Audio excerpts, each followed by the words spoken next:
It's been a little while since the last FlatOut game, but now for the Wii we have a new release in the FlatOut franchise, and it's called FlatOut. But this wasn't made by Bugbear Entertainment, the original developer. Instead, it was placed into the hands of Team 6 Game Studios, who also produced the racing game Speed that I made a video about several months ago. So with a new developer and a budget price, let's see if FlatOut for the Wii provides the same exciting, destructive gameplay that this series is known for.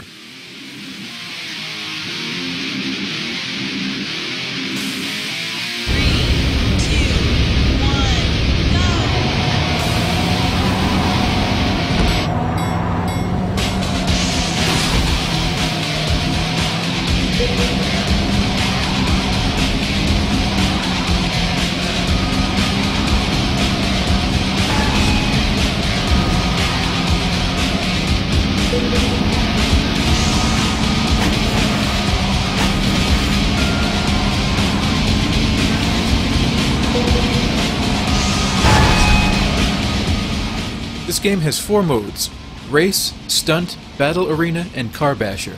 So let's start with the racing mode. As you probably guessed, the race mode is just about straight up racing and trying to finish in first place. The 12 courses are split evenly between 3 different environments: a cityscape with wide open highways, a gritty industrial seaport, and an old European village. With only 3 environments, you aren't getting a lot of variety in the scenery, and on top of that there's really only 6 courses, and then you get the reverse variation of those. The reversed courses do have their own feel, but it's still not quite the same thing as having 12 unique tracks. In addition, the tracks are very barren, and as opposed to the barrenness of the racetracks in Speed, the courses in FlatOut are barren in a post-apocalyptic way. There's never the sense of human activity going on in any of the environments. On the city courses, for example, the only other cars on the road besides your competitors are some taxis. But if you look close, you see that these cabs have no drivers. So I think what we have here is a civilization that had become advanced enough to have automated taxis, but some tragedy has occurred that wiped out the human population, leaving the taxis to travel aimlessly around the streets. But you know, your car doesn't have a driver either, and neither do your competitors. Maybe the humans were killed by an evil race of robot cars. Dun, dun, dun.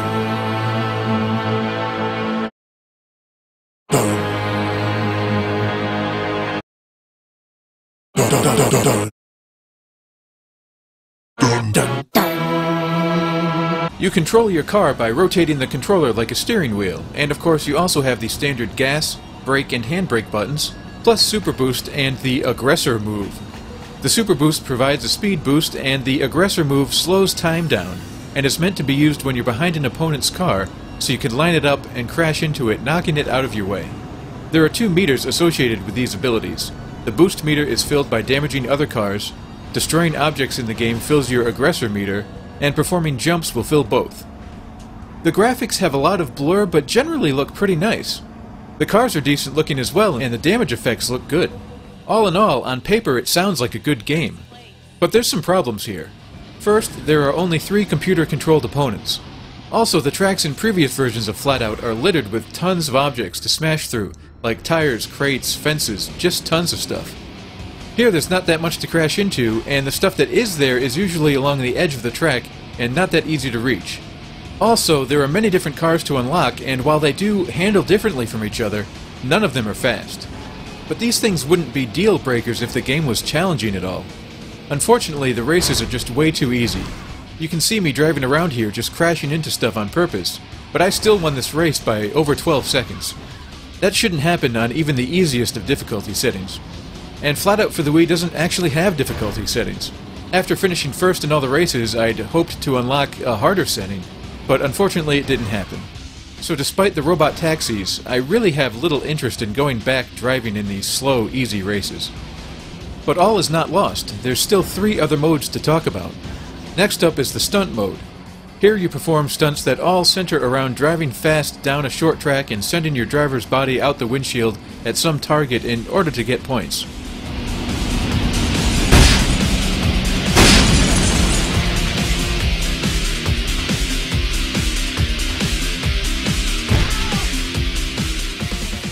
This mode should be familiar to those who have played FlatOut before, and while there's only 8 different stunts in the game, they're still really fun, and the over-the-top ragdoll physics is just as funny here as it was in previous games. These stunts might not take long to do, but they have a lot of replay value because you just want to give it one more try to see if you can get your timing better and get a higher score. Also, they've added a 2-player simultaneous mode, so now you and a friend can send your bodies hurtling through the air together. One interesting feature about this mode is that both players have control of the car with their remotes. I'm not sure the point of this, as you both have the same goal of driving down the track smoothly, so you wouldn't want to mess the other player up. But perhaps at the end of the track you could try to nudge the car in a direction more helpful to you than your opponent, but I'm just guessing. Still though, it's very cool to have 2-player stunts.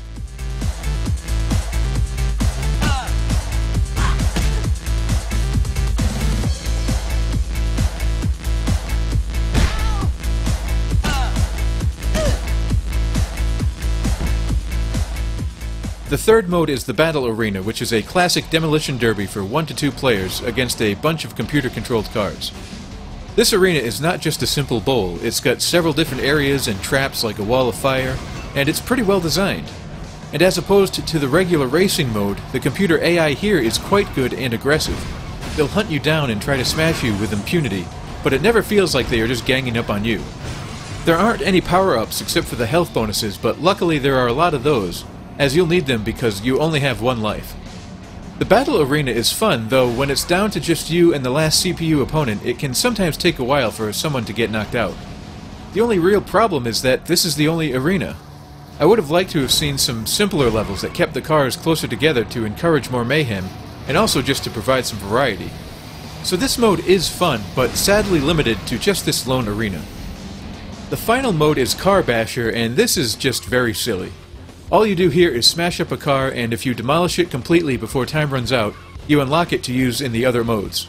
This is a goofy throwaway game mode, but it's also oddly thorough, in that you actually have 12 different weapons to choose from, and each has its own damage and smashing rate.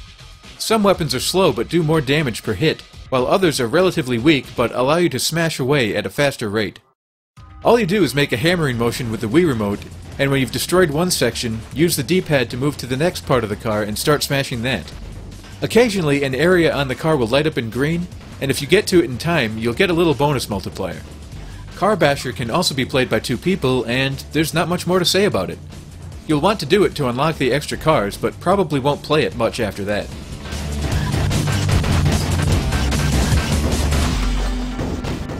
It's really interesting to see the FlatOut franchise continue on a new platform with a different developer, but unfortunately it doesn't capture the difficult but crazy gameplay of previous editions.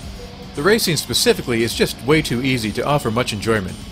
The battle arena is quite good, but it can get dull always playing in the same space. And the Car Basher mode, well, it's not really a negative or a positive. It's just a little extra thing thrown in for laughs, really. The stunt mode is the standout here. While I do wish there were more tricks available, it really sucks you in with its short but challenging missions. I spent a good amount of time with it, and I'll still go back and try some more. And having 2-player stunts is a really nice addition. I really wish FlatOut on the Wii lived up to its predecessors, but unfortunately I think anyone hoping for a budget-priced but fun continuation of the series would be disappointed by this release. Unless you're really into stunt mode, and also love post-apocalyptic robot taxicabs.